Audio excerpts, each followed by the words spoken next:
Thanks for joining us this morning. We're going to dive into what I think is the most important institution of our day, the corporation. And we're glad you're here. And as we know at almost all gatherings of the Aspen Institute, there's a lot of expertise in the room. We have a rock star panel that I'll get around to introducing here. But we've designed this the best we can to try to hear from you as well. And so you'll notice that the Institute curved the chairs for me. So now you're embracing this, and we're part of this conversation with you. So look forward to diving in. I'm Judy Samuelson. I lead the Business and Society program, which is one of dozens of programs that reside within the Aspen Institute. And our work is about the corporation. And so, as I sit here and I'm reflecting back here, some of you who have, you've been here a few days now, you know that we're celebrating our 75th anniversary as an institution. The Business and Society program itself has been around for 27 of those years. But when I think back on kind of what happened over here on in the meadow 75 years ago, it was very much the beginning of a conversation, I think, about this kind of interplay between business and society. Many of you, of course, know the story of Walter Pepke and his wife Elizabeth, who lured him up to this beautiful valley. I always like, when we run programs at the Institute, we often invite a senior executive of the Institute to come and kind of talk about the history of it. And I always like to get Elliot Gerson going, who's my boss, who oversees all of the programs of the Institute, the policy programs. And he likes to kind of tell the Walter Pepke real estate story. He was a business guy, the head of American Container Corporation. He came up here and he saw gold. He didn't see silver. He saw gold in these mountains. He saw these abandoned cottages of miners. This was a dead silver mine. And he bought up a lot of real estate. So when he convened those people out on the lawn, he may have had another ulterior motive as well. So anyway, that's just another version of the magic of this place. They brought a lot of enlightened ideas to this valley. But they also brought, it was a post-war years, and there was a lot of heady thinking in the business community. And one of the organizations that I write about in the book that I published about corporations is the Corporation for Economic Development.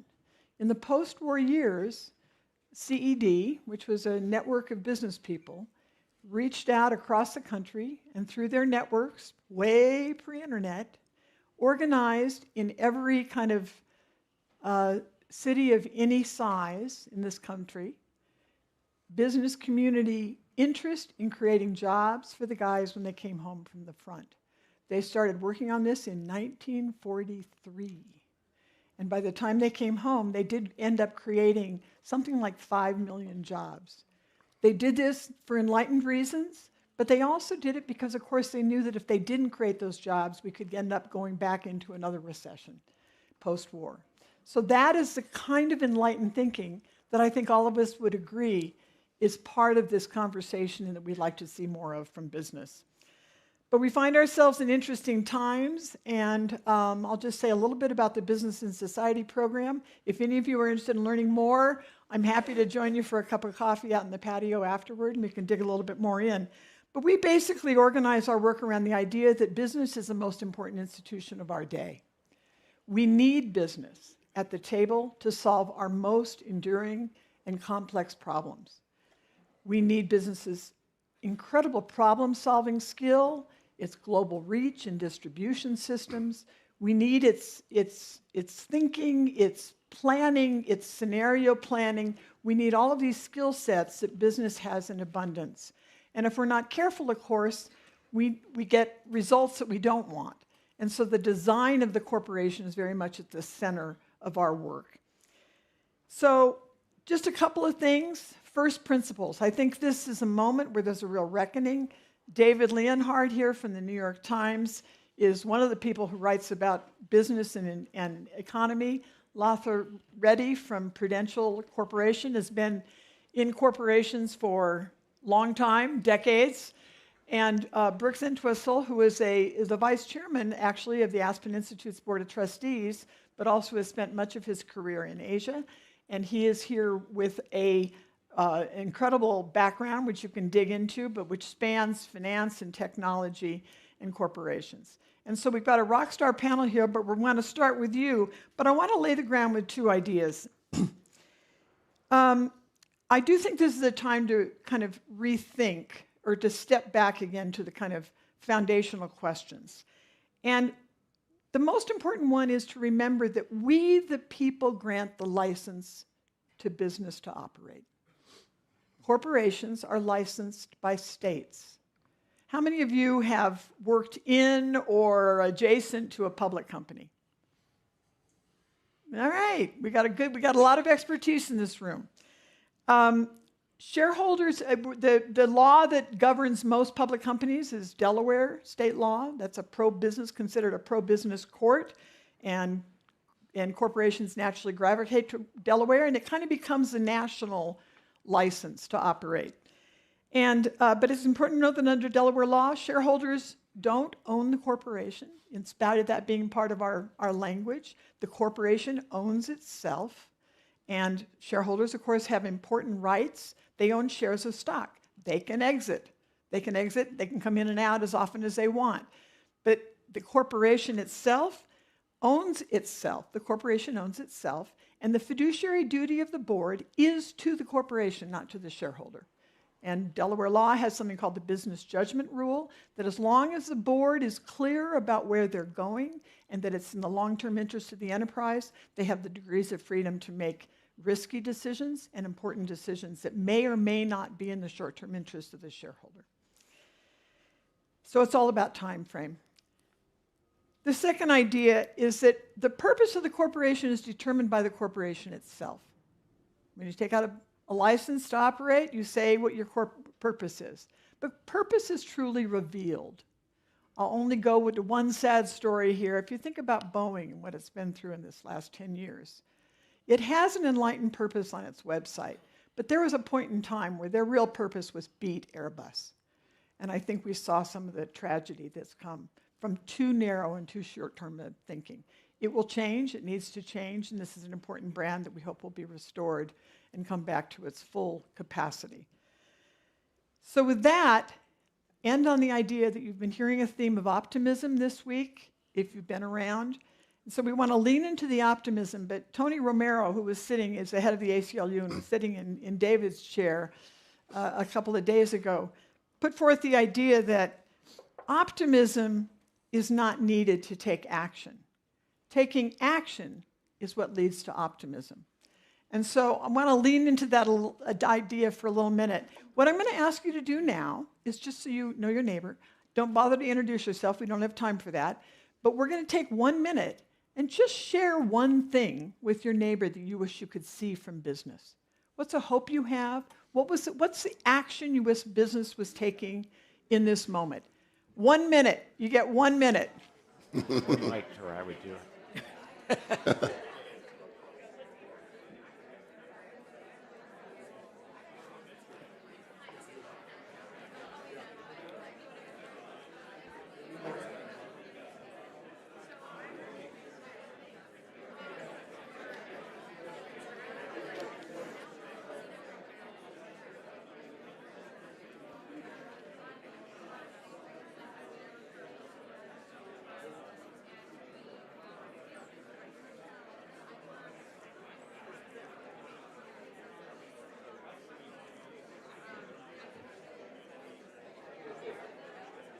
David, what do you want?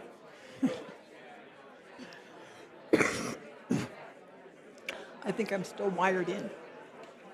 Business. I think I'm wired in, but what?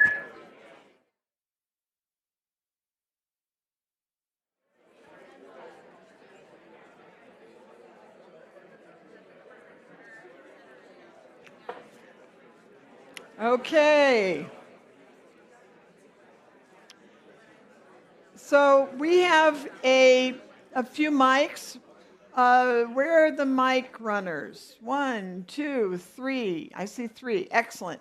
I'd just like to take a few soundings from the room to get us warmed up.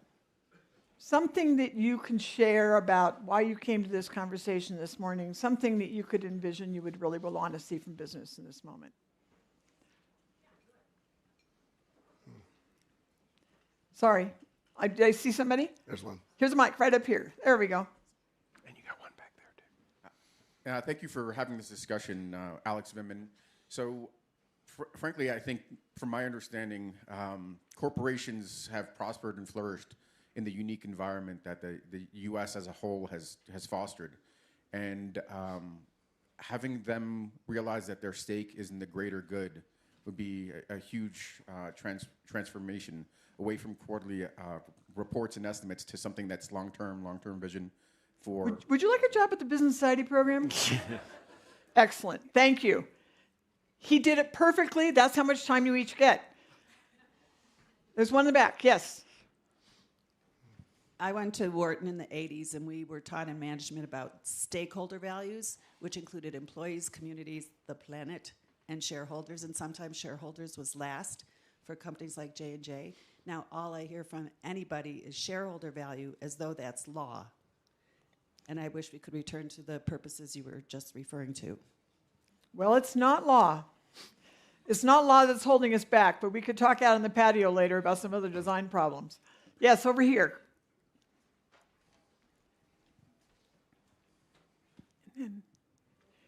Hi, Alicia Gressley. I'm actually in Rifle, Colorado, about an hour and a half from here. We're in a region where most of the workforce you see here in Aspen lives in our region, and they'll commute for perceived better paying jobs. How do we as a community in a region position ourselves to have those seats at the table with corporations or advanced industries to set ourselves up for the future so we can keep our communities alive? Thank you for that. Over here. We're in a time when we're crossing planetary boundaries in dangerous ways, and so I'd really like to see us close the gap between profit and environmental stewardship and begin to find profit through stewardship rather than despite stewardship. Thank you. So that you have all these disparate movements: inclusive capitalism, stakeholder capitalism, patient capitalism, conscious capitalism. How do you converge all of them in one? It's called capitalism. We got to get it right. Right here? Yep. Anybody with a mic? If you see somebody who needs the mic, just go ahead and hand it to them and just tell me they're on. Go ahead. I'd like to see a little bit more pushback from corporations to what's going on in Washington. All right. Can you be specific? Like what would be? Everybody clapped. Well, I know, but I want to make sure they're clapping for the same thing that you're clapping for. Well, let's make it easy. One of the partners at Paul Cass Rifkin caved, and I said, "Why'd you guys cave?" And he gave a very articulate response. But basically, Okay. you sit for everything, you stand for nothing. I'd like to see the small, almost family-type businesses and the very small LLCs not get lost in the taxation policies and other government regulations that go on, and don't get lost in the process and have to close down. Thank you. Who's got the mic? Go. Elizabeth Clay Roy with Generation Citizen. I'd love to see business recognize that public schools in their communities are their future workforce and see stronger investments and commitment to the rising generation and supporting young people to have the skills they need to thrive, K through 12. Thank you. Who's got the mic? Anybody else? All right. We've got a lot of questions to answer here. We're taking these as comments and things that are on your mind, and it was, I appreciate your willingness to share your thoughts. We're now going to turn to the panel, and we will have time to kind of mix it up a little bit. And I am going to eventually call on some of you that I think might be here, that I warned you that I'd also like to get your voices into the room who are working in the corporate sector. So Latha, let's start with you. Latha is responsible for inclusive thinking within Prudential and responsible for the foundation, among other things, at Prudential. But tell us a little bit about your thinking this moment. What are you hearing from this room, and what's on your plate at Prudential? What are you seeing from the inside of this incredibly important corporation? Yeah, thank you, and good morning, everybody. It's great to be here. So appreciate all of the the comments and points that were raised, and we're grappling with many of those internally as our other colleagues at other corporations.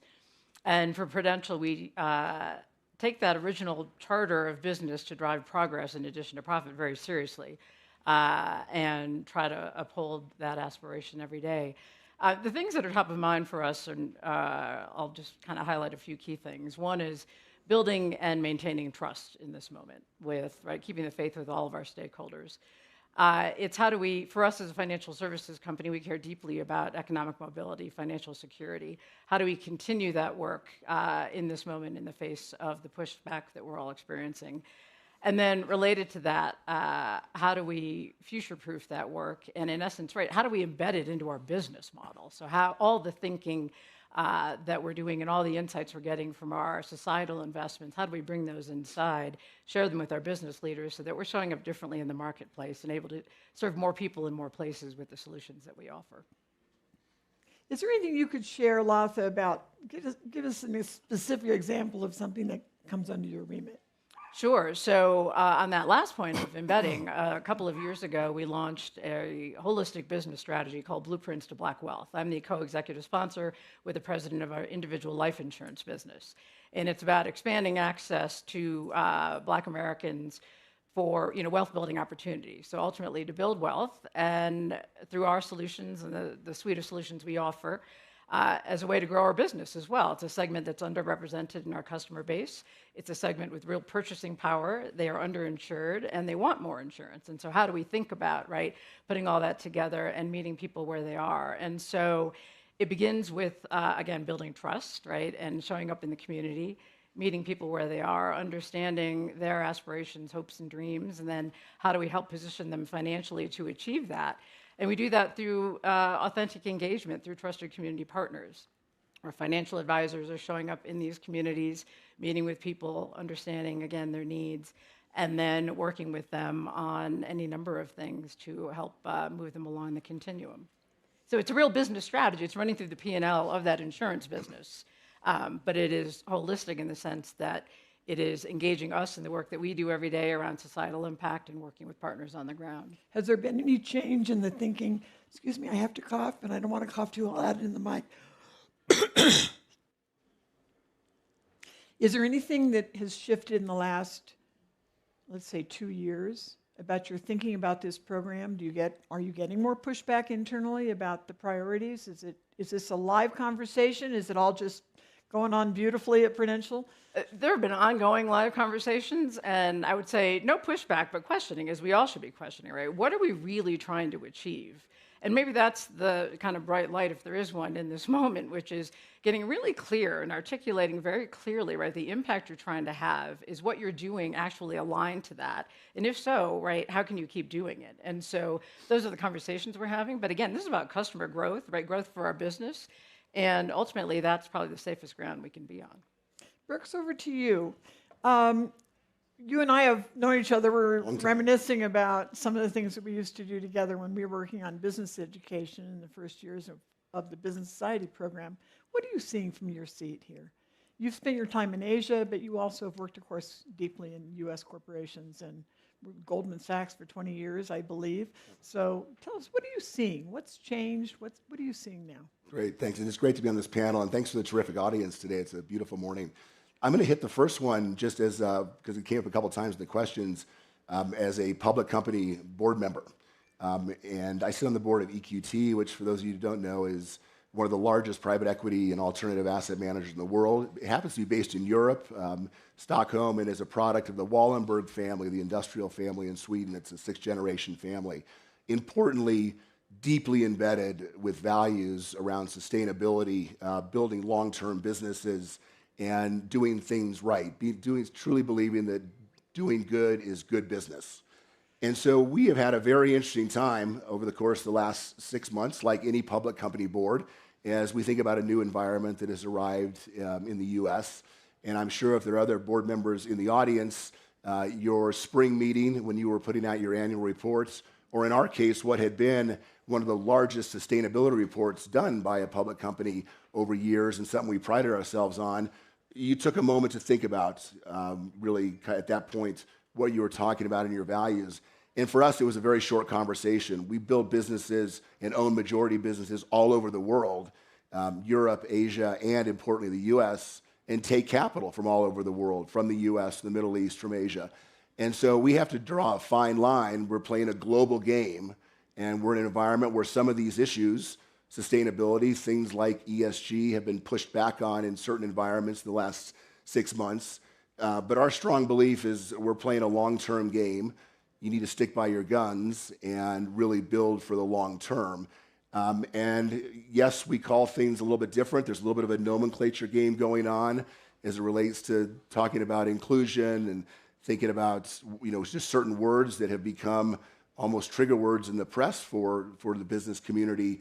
But at the end of the day, we just decided that there's no question that the best way to go forward is to move forward and stay with the environment, stay with the climate, stay with the things that we were doing in building businesses that will far outlast this administration, the crowd in this room, and the next many generations of people that are involved in our company as well. Is the money on your side? The money is on our side because it all comes down to performance, and that's an important piece. If you can perform and you can show returns, people ask fewer questions. If you're not showing returns and you're at odds with certain jurisdictions, then the money cares. Can you offer an example of where this has played out? I mean, the kind of tension around short-term, long-term. Sure. We, in Europe, as an example, for those of you who are familiar with that jurisdiction, the reporting requirements are extremely high around sustainability and climate. I mean, it takes a lot of work.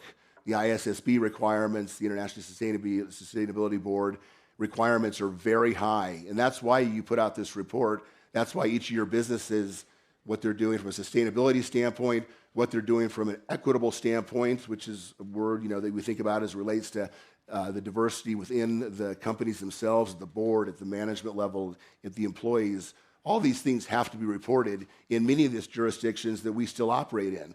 So you can't just have one report and one reporting mechanism for one part of the world and a total another one for the other. So that's a tension. So you really have to stick with it and find a fine line where certain parts of the world are satisfied and others are not running after you for some of the things you believe in. David, over to you. What are you seeing from your perch? I have a lot of empathy for corporate leaders who are trying to figure out when they should be just putting their head down and doing the best job for their company and their products, and when they should be thinking about a broader picture. I think that's an incredibly difficult decision for corporate leaders to make, and I think it's possible to make mistakes both ways, to not be engaged enough with society or to overread your role as a societal leader and get involved in more things. You mentioned, Judy, the Committee for Economic Development, which I loved hearing about. I actually tell the history of the Committee of the Economic Development in my book, which is a history of the American dream, and it's very much tied to the starting of the Aspen Institute. Paul Hoffman, who was the CEO of Studebaker, who ran the Committee on Economic Development, as Judy alluded to, saw the United States coming out of World War II. We all remember the decades after World War II as a great boom. But if we'd been sitting here in 1943 when they were starting the Committee on Economic Development, they were terrified of the United States returning to depression.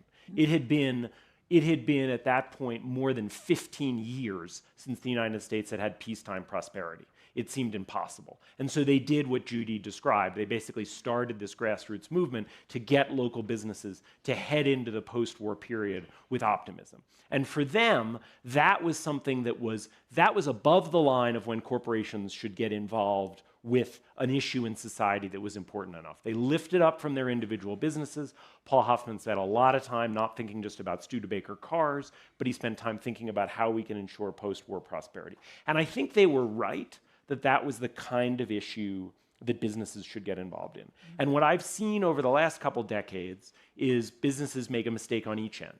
So I think businesses have not been sufficiently engaged with the fact that today we have a deeply unequal economy that doesn't really have shared prosperity, and businesses have imagined that they can continue to do okay in the long term, even with an American society and economy that leaves so many people angry and frustrated. Life expectancy for Americans without a four-year college degree is back to where it was more than 25 years ago. that is a horrific indictment of a modern society.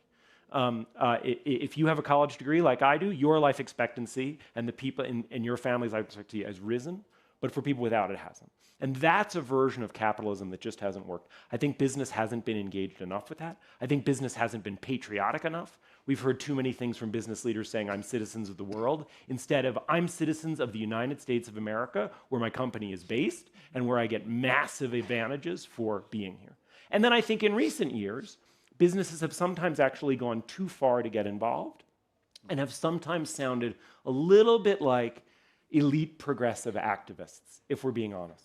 There's been too much posting with hashtags.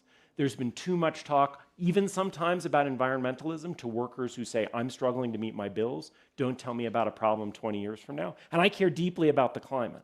But I think business hasn't really reflected on these two things, which is business has often left people very frustrated that they're not having improving living standards. And then sometimes they've kind of sounded like elite progressives who are more concerned with a set of social issues. And I think that helps explain some of the populist backlash that we've seen against elites of all kinds, including corporations. It's a tough line. It's a tough line. It's a super tough line. So let me give you two really tangible examples. Please do. And I'm deliberately picking one that goes right and one that goes left to try to maximize the discomfort for all of us. I think businesses made a mistake when they essentially said voter ID is an issue that is so important that we need to get involved in, and we need to say that voter ID is terrible. Most Americans support voter ID. Most advanced democracies have voter ID. It's not even clear which party would benefit if we had more voter ID. Probably at this point, the Democratic Party would benefit if we had more voter ID laws. But the Democratic Party tends to oppose voter ID laws, and the Republican Party It's just the idea you have to have to support identification when you show up. Yeah, the idea that to vote, you need ID. And corporate America, in a bunch of ways, including in Georgia, said that law is so bad that we're going to pull events out of Georgia and we're going to do that. That was basically taking a position of the Democratic Party. I think that was a mistake. I think that's not an issue that goes over the line for business. The Georgia law wouldn't have prevented very many people from voting. I think, to take the gentleman's comment here, I think business has been not involved nearly enough in the Trump administration's attempt to crush law firms. And I think corporate America should have stood up much more and should have said, this is intolerable. We are publicly announcing that we will stick with any law firm that the Trump administration tries to ruin. And oh, by the way, if you do a deal which tells us that you're not tough lawyers and you won't stand up for us when the government comes after you, we're leaving you and going to a thing. Now, that's where I would draw the line.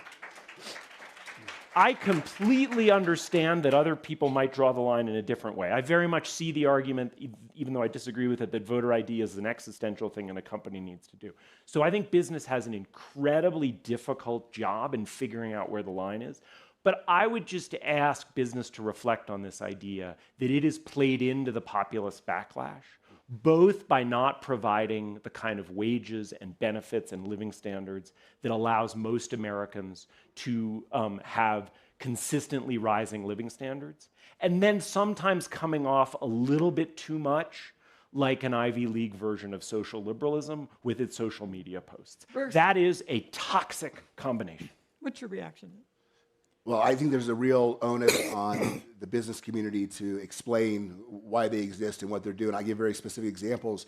You mentioned my banking background, but I spent the last 10 years building disruptive technology companies around the world, names Uber and Ripple in the blockchain business. And what you may have views on either one of those businesses or sectors, but what we realized very early on as you went into 79 or 80 countries for Uber around the world, you had to explain to the regulator why it was a good thing for those communities to have rides or delivery or the business around that. And that's been very true in the last 4 years around the blockchain business, which effectively was out of business in the US during the last administration. So it was a time to build outside the US, but the same principle was true. You had to go to a central bank and convince them that digital assets were a good thing for their citizens. There was a better way of moving value, a better way of doing cross-border transactions. But it was on the business owners, management, leaders, and operators to explain that. And if you didn't, and there was backlash, that's kind of on you. I'm looking to see if I see Michelle. here. Michelle, are you here? Michelle Green. Julie Gerke, are you here? And John Driscoll. Okay, we're back to you. I thought some of our other allies in the business sector might be here, and I wanted to get some of their voices in the room, but we'll catch those at a different time. So, reactions in the room, questions. We'll kind of keep this conversation going here, and any other thoughts that you would share? Yes, please. Two very quick thoughts. One, should corporations be pushing back harder against the woke war in terms of ESG, DEI and ESG? Shouldn't they be free to have those policies if it aligns with their mission, and not be ridiculed or even punished by the federal government for that? Second question, are corporations feeling pressure to contribute to political campaigns because of the Citizens United? Is there a race, a pay-to-play kind of race in politics these days? Are they feeling pressured to contribute? Yeah, because their competitors might be trying to influence public policy by making campaign contributions. Is there a race to contribute to campaigns in order to have influence in D.C.? Okay, Lafa, let's start with you. Yeah. One of those. Well, yeah, I'll take the first one. So yes, we should be free to enact whatever policies we think are best for our employees, for our stakeholders, our communities, and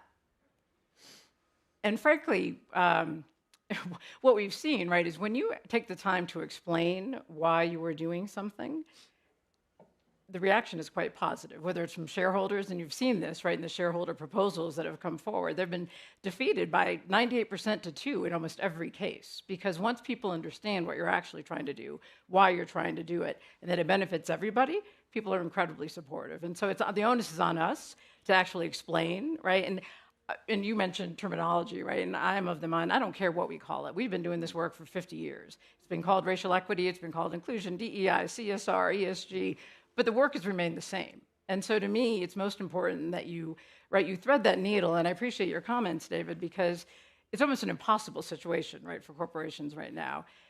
But as long as you stay to that through line of, what is your corporate purpose? What do you mean it's impossible?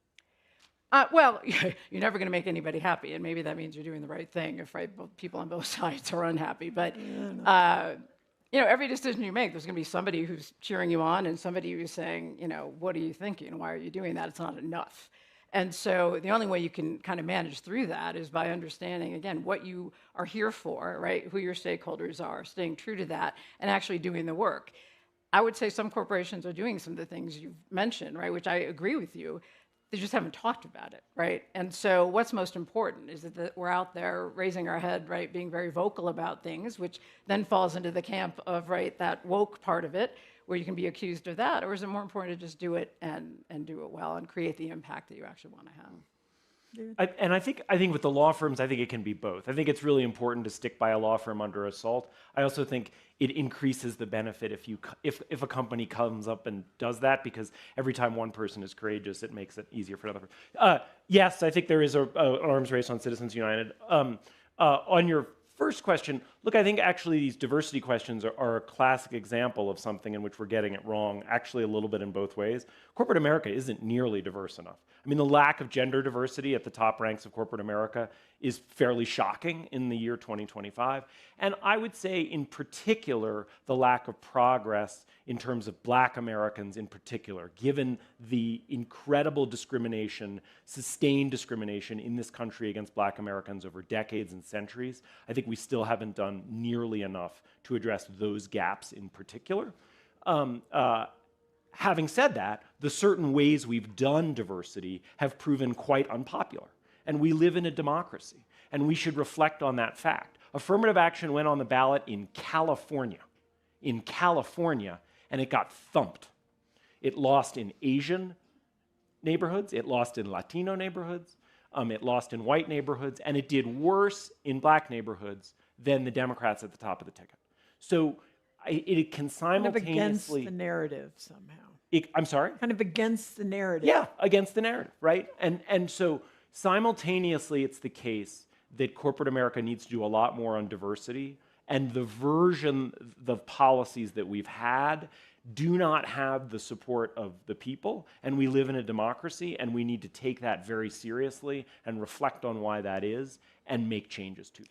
You know, it's interesting, the parallel on this question of corporate voice in this moment and this idea of the law firms. I mean, there are two narratives that are running on here. Where is business? Why are they not standing up? But the other one is there's a very clear polling that the vast majority of people don't want to be hearing from business leaders on social issues.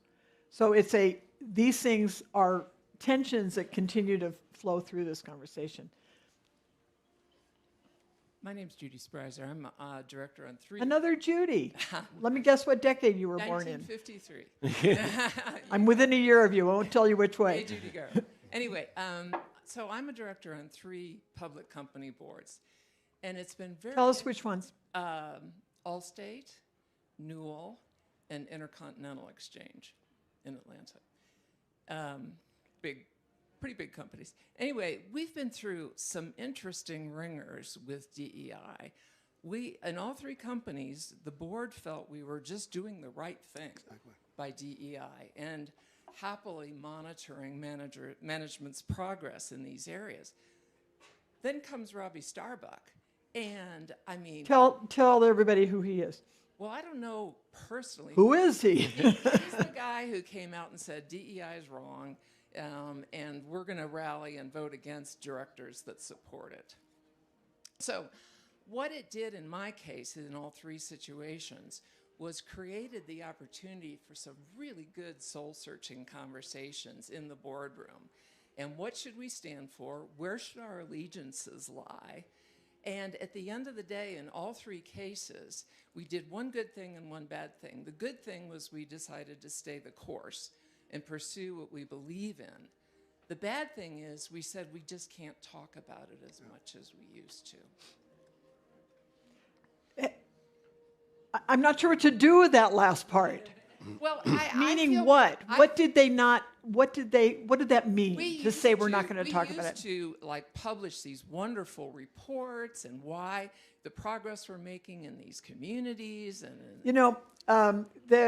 we stopped. Robbie Starbuck ran at least three campaigns in the proxy annual meeting, questions. My favorite response, the one that's gotten a lot of positive attention is Costco, which wrote a very rational, this is why it's in the interest of our business, a very clear definition of why they stayed focused on these questions around inclusive and reaching out and bringing more people in and diverse employee populations. My favorite was Apple, that essentially said, you're going to tell us how to hire? We're Apple. We're the highest ranked, corporation by asset value of any, now that Tesla's dropped. It's an interesting moment for business to kind of say, wait a minute, I need to step up and own this. And I think the reason I think that this moment is actually clarifying and exciting is that it has forced business to stop back and say, what is truly in the long-term interest of our enterprise? Reactions? Any thoughts here on? Well, I started with exactly this point. I completely agree. Those were extremely interesting couple of months there around those meetings. And I think, different companies are in different positions depending on what industries they play in. We certainly came out in the instance, I agree, we had no choice. We couldn't cut a 80-page report back to 1 because people expected it. And so nomenclature we've talked about, the board was very clear on where we were and the company management, and you just had to lean forward into it. But I appreciate the fact that, there's an element of, slightly talking about it less. I think maybe this will pass, and we're all hope that will. That's exactly, you don't want to do something that's so retro back that you're kind of creating this all again, because at the end of the day, it is, certainly from my perspective and our perspective, the way of doing business. We're just putting together better companies that are operating better, and whether or not they're electric ferries and wherever. There's just these things we're doing that are better ways of getting returns in business, and if we can get through this phase, people will realize that. I think obviously sticking to core principles is really important, but I would, if this were a media panel, I promise I'd be self-flagellating about the media. But I would encourage, in this moment of anger with so many Americans, I would also encourage institutions that matter, and corporations, I agree with Judy, might be the number one, to be a little bit humble and self-reflective. And not just think about what do we believe in and what are we going to do, but why is it that what we have been doing has not proven popular with so many Americans? And so what might we be able to do, not only to stick to our principles, but to have more support in society? I'm just curious, and we'll take 2 quick comments, but any of you have a reaction to this kind of, there was a moment in the wake of January 6th and the murder of George Floyd, where there was this kind of, I think it was "We Stand for Democracy." It was, I don't know if you guys remember, I still have it on my wall in my guest room where I work on Mondays.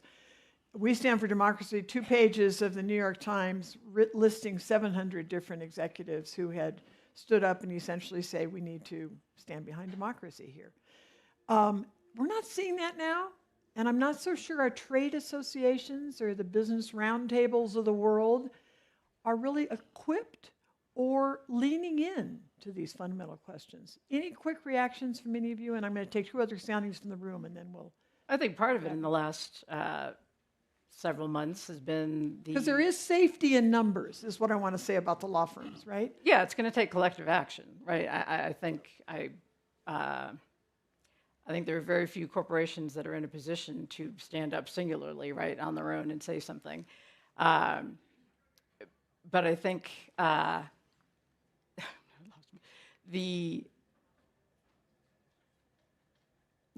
just think either we're going to have to rally around a trade association or...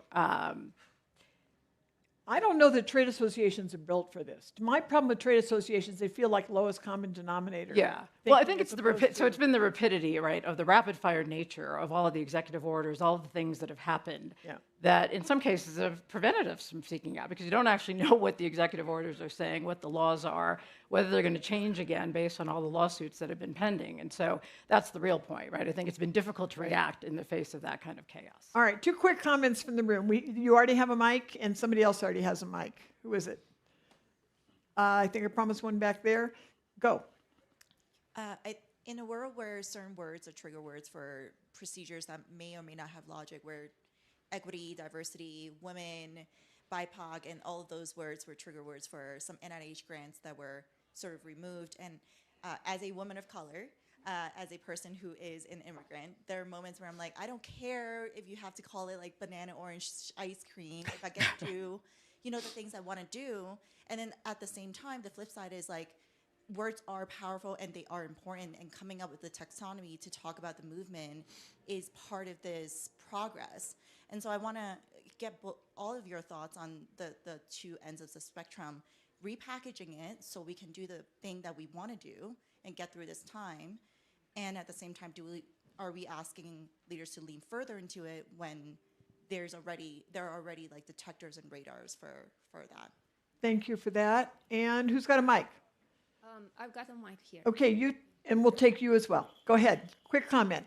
Quick comment. I've really liked Judy's comment on how companies are still doing diversity, but they can't talk about it so loudly. So my impression is that on climate change and how on the plans for net zero, there is a similar situation. Yeah. So again, the question is, how can we allow companies to... I'll just quickly respond on the... No, I won't. Go ahead. I'll finish another quick comment on stakeholder capitalism, because we are, by not allowing companies to talk about these topics and others, we are actually not allowing them to be responsible to the stakeholders, right? To the planet, to communities, to... Thank you. Thank you. One here. Son? Yeah. Yeah. Not so much a comment as a question, to be honest with you. That's so all right. Maybe after the fact, I can get some information from you guys. But one of the things that we haven't really talked about here, which is intimately tied to this larger conversation about DEI, is the defunding of the RDT&E complex, essentially, that actually was a huge push of the post-World War II boom. That The defunding of, did you guys? R&D. Oh, R&D. Sorry, So yes. NIH, all these things, the universities, all these things. Yes. So full disclosure, I just left my job as the Chief Technology Officer of a private-public partnership called BioMade.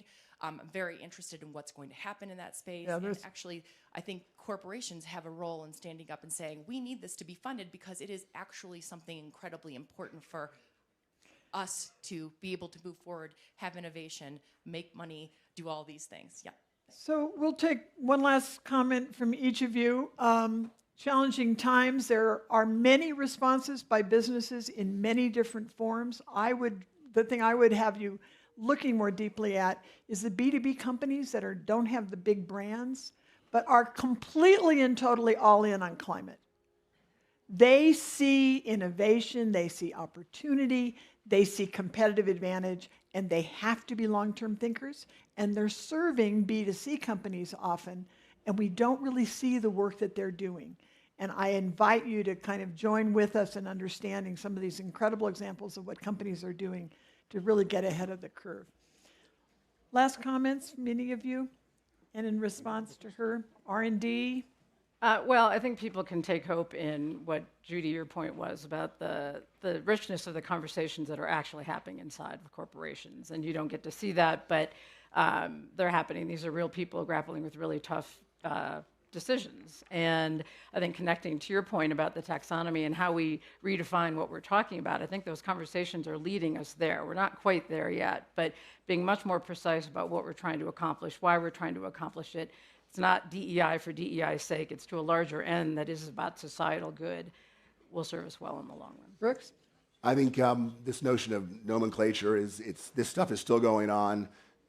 We're looking at how teams are made up and the composition of teams, the impact on the climate, sustainability, and you can do that in private companies a little bit easier and build them the right way. And so we're very focused on that. I would say with taxonomy and words, I would encourage companies, don't just change the words, but ask yourself what substantively needs to change to make sustainability and DEI more popular than it has been. So it's not, people are smart. If you just change the words and don't change any of the reality, they're going to catch on. I'd be happy to talk to you more about the R&D question. There are companies that have stepped up now, and there was a kind of a proclamation came out from a lot of them this week. So maybe there's some hope. These are common sense ideas. They are in the interest of business and in the interest of society. We thank you for your time. And thank you to our panel.